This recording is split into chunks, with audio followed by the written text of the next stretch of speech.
And there are many reasons, really, why he should be giving this lecture. But the most obvious is simply his almost half-century of extraordinary scholarship. He is the author of about 20 books, more than 200 articles, and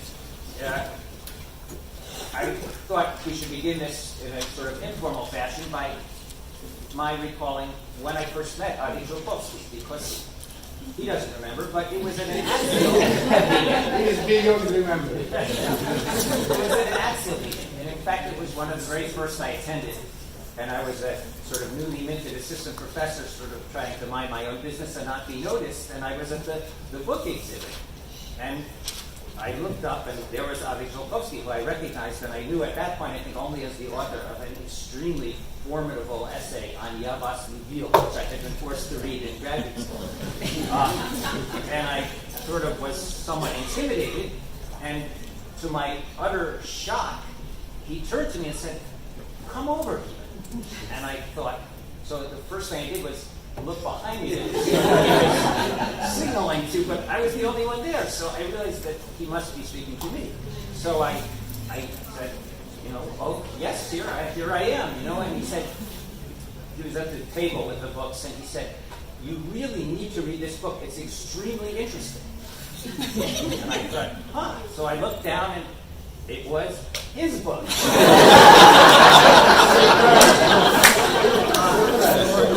I think it may be up to number, I don't know what, because his most recent book has just come out, which truly is long awaited, his anthology of Russian infinitive poetry, and we just noticed this moment that the book came out in a print run of 1,000, which means that he has topped the latest volume of the Polное собрание сочинений Pushkina, which came out in only 700. So, not bad. And we all should read it. That's the point. Anyway, for the younger members of our society, I did want to say something that maybe is totally obvious to some of us, but not to others. Namely, that in the Soviet period, the best scholars of Russian literature, especially 19th, 20th century Russian literature, did not study 19th and 20th century Russian literature, and the reason was obvious. It was so ideologically fraught that it was difficult to get to that program and still retain even sort of an ounce of originality and self-respect. So almost all of the major scholars came from other fields. So people like Mikhail Gasparov was trained as a classicist, Boris Kasparov in musicology, and Ovid, like many others, was a linguist, trained as a linguist, and came then, really after a number of years, to literary scholarship, though that was apparently always his first love. He's worked on such a range of authors and has done such superlative work. I won't go into the detail because it's not worth our time now. But really, it's astonishing. I don't think I know of any other scholar who's covered that many authors with that degree of authority. Let me perhaps say that I was just looking at some of his there's a lot of material that you can find online, a lot of his work, and recently he was interviewed and made the following comment, which I think really is quite profound, and we could all benefit from this idea or this thought. And he was asked about how why he hadn't studied literature to begin with, and he said, "Я неправильно понимал произведение литературы." So I didn't understand literature the right way, meaning the way we were told to understand it. And then he goes on to say, очень важным источником знания является непонимание. So not understanding, not misunderstanding, but not understanding is a very important source of knowledge. And then he says, отказ понимать вещи так, как предлагается,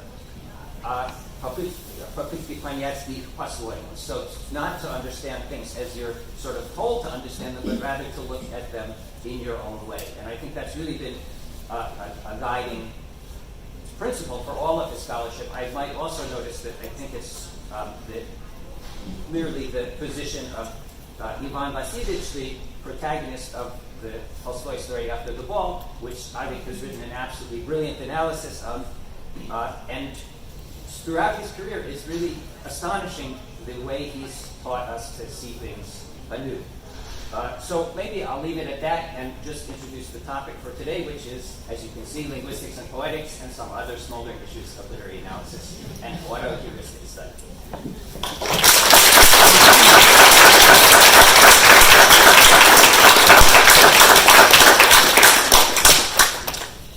Thank you, Michael. I learned a lot about myself. Here. Okay, let me proceed right away. The reason I'm holding forth from this high pulpit is that I was last year's recipient of AATSEEL's Prize for Outstanding Contribution to Scholarship, which is not only flattering, but also handy. I got this exclusive opportunity to speak to all of you, no panel competition, for a spacious 50 minutes, and then have my paper published in C, promptly, rather than in years. And last but not least, without peer review. Which calls for massive gratitude. This is not an Oscar ceremony, so I will refrain from listing my relatives, wives, and other significant others, friends, Romans, countrymen, mentors, and co-authors, the many people who had a part in my deserving the award. Let me just thank Fred White, my former graduate student who nominated me, Irene Delic, the emerita editor of Seed for my recent professional visibility, Barry Sher, who wrote a comprehensive review article of 3 of my monographs, Igor Pilshikov's editorial team, and my USC colleagues headed by Tom Seifried, who made possible a hefty AZ fest shift, and thank all 40 of its distinguished contributors. And of course, Kevin Platt and the entire award committee. Thank you all. I'm honored and humbled. Having said that, I was surprised, pleasantly but still, challenged with figuring out what happened, whether I did something right or the committee went somewhere wrong. And I didn't know what it was doing. Well, it's our professional task to interpret enigmatic texts, and that's what I'll undertake, at the risk of intentional fallacy. Hence my subtitle, an auto-heuristic study, or in plain Greek, what kind of eurekas do I go for? When I first came to this school, actually to Cornell, 40 years ago, I was that rare bird, a dissident, rescued from the Soviet claws, and as a result, on friendly terms with one of the principal rescuers, the Dean of Cornell's College of Arts and Sciences, a distinguished Romance scholar, Alain Cesnet. And one day, he asked me how I liked teaching at Cornell.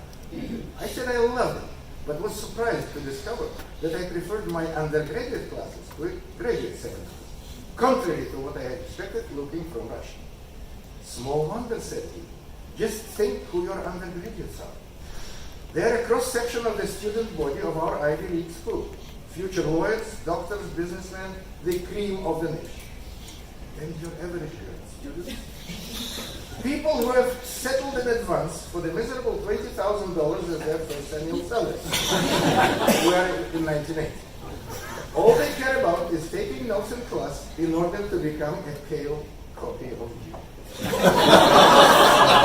rather sobering estimate by a major scholar in the humanities who must have known what he was talking about. Sobering and feeding right into what I would call our profession's inferiority complex, which I believe is at the root of its problems. All my life I have tried to overcome it, and the prize I received from you certainly helps. There is also the temptation to take seriously the students' alleged mimetic desire and to share the secrets of my training. The question, of course, is what that I, me, that the students at AATSEEL and myself are dealing with. For various reasons, my natural predisposition, my original linguistic training, and the influence of mentors, I'm interested in what and how texts mean. and how they make the process of meaning, understanding, so pleasurable, the proverbial pleasure, the best. Linguistics is relevant to literature in two basic ways. One is that language is literature's medium. The other, that literature itself is a sort of language, a science system, and thus linguistics and semiotics provide useful models for thinking about it. Language and linguistics are closest, if seemingly poor, relatives of literature, which is not a visual art, see Lessing, nor primarily an ideological one. It is a verbal art. Verbal and therefore very lingual-centric. To articulate my other core belief, let me start with an old Soviet-era joke. A husband and wife celebrating their golden wedding are asked how they managed to live peacefully together for 50 years. Oh, says the wife, from the start, to avoid conflict, we divided all issues into minor, mелкие, and major, крупные. With me decided minor ones, and him major. And which issues are minor? Oh, whether to have eggs or porridge for breakfast, have the stove repaired or buy a new one, spend the summer at the Dutch or in Crimea, send the kids to a special school or a regular one, whether my husband should change jobs or крупные. Well, those are the really big ones. Say whether the Dalai Lama is to Tibet. Well, I tend to identify with the domineering wife, not the intellectual husband. The minor issues end up quite big, but can well be resolved at the family level. Whereas the major ones are so grand, they're way beyond the family's practical reach, noble as they are. I firmly prefer milky. Because they are not milky at all. It's once again our inferiority complex and lack of professional dignity to think that they are insignificant, boring, and undeserving of attention, and that only big philosophical issues, political institutions, and fashionable isms can lend them words. As a colleague used to say, all isms become wasn't. I go for minor issues because, in the words of Jean Giraudoux, I find enough depth in the surface of things. Where does the discrete charm of major issues come from? Fact is, plagued as we are with a professional inferiority complex, we look for some authoritative institution to offer us, confer on us, cultural legitimacy and hopefully gainful sponsorship. That makes us feel like masters of the universe, philosopher kings, etc., but produces at best flashy journalism. To meet that public agency's expectations, we agree to adapt our scholarship accordingly, to translate it into required media and formats, popularizing, vulgarizing, distorting, and finally nullifying it in the process. I'm reminded of the story of the famous Georgian ballet dancer Vakhtang Chabukianis, returned to his native Tbilisi, stage 1941, told to me by an admiring ballet master. The theater was always full. The lucky ones sat in the loges, the orchestra stalls, the balcony. The less lucky ones stood in the aisles, the foyer, on the stairs, the porch, and in the street, the Rossaveli area.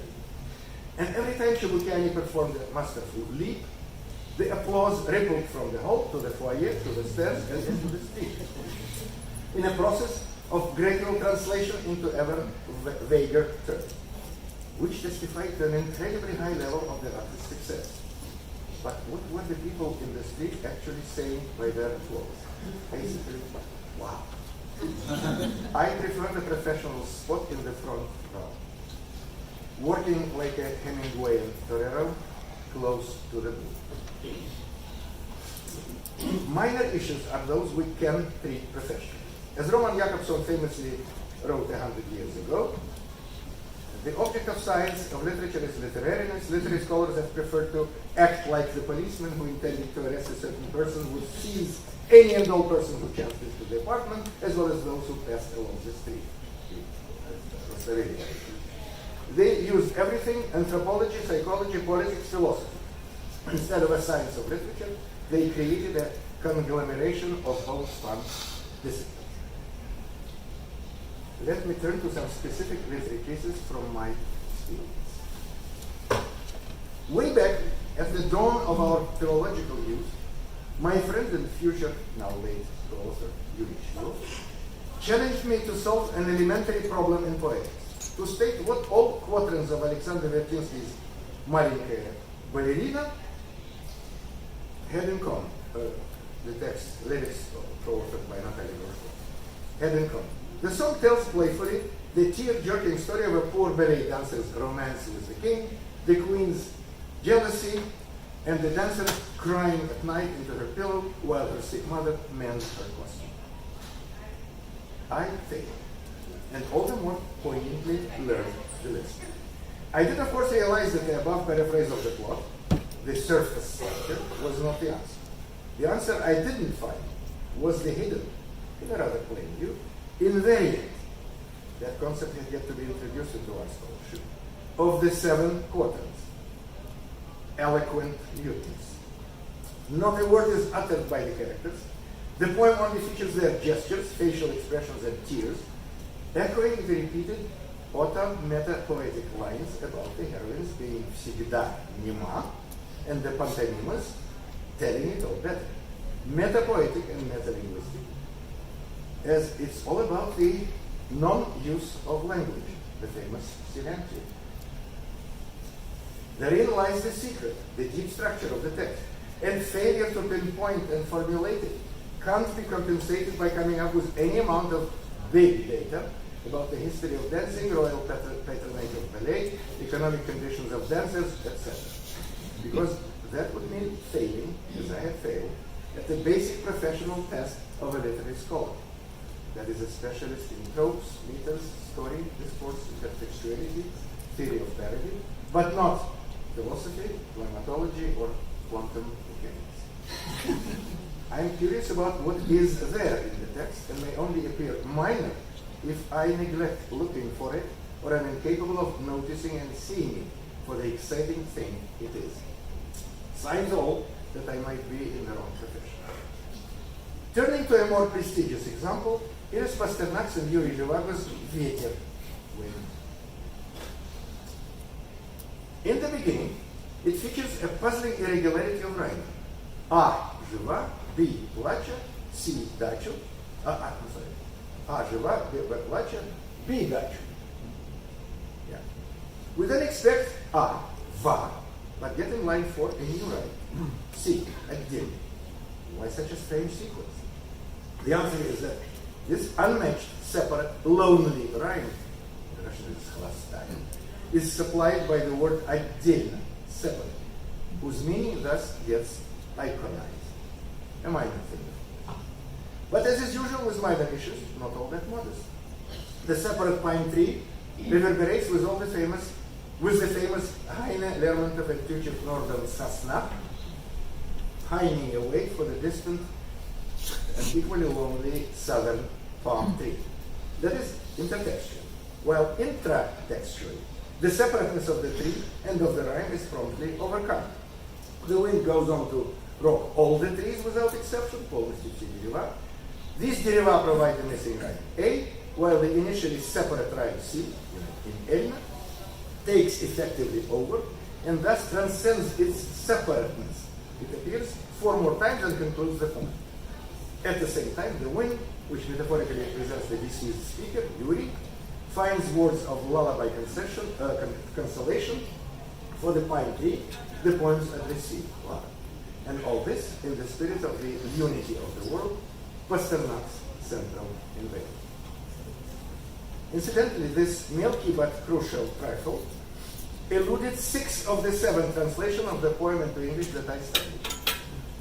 The one fortunate exception was by a poet who collaborated with Professor Markov. Not a milky issue. But of course not as scrutiny as disquisitions on really grand topics like whether Pasternak's worldview is closer to Albert Einstein's theory of relativity or Niels Bohr's complementary principle. My next example is Count Alexei Konstantinovich Tolstoy's narrative poem Zmei Tugarin, Tugarin the Serpent. Its political message is quite transparent, satirizing Russian monarchical despotism as oriental in nature, indeed a continuation under a patriotically Russian guise of the Tatar-Mongol yoke. But as usual, it's the poem's minor features that make it a gem. In fact, the author's favorite word.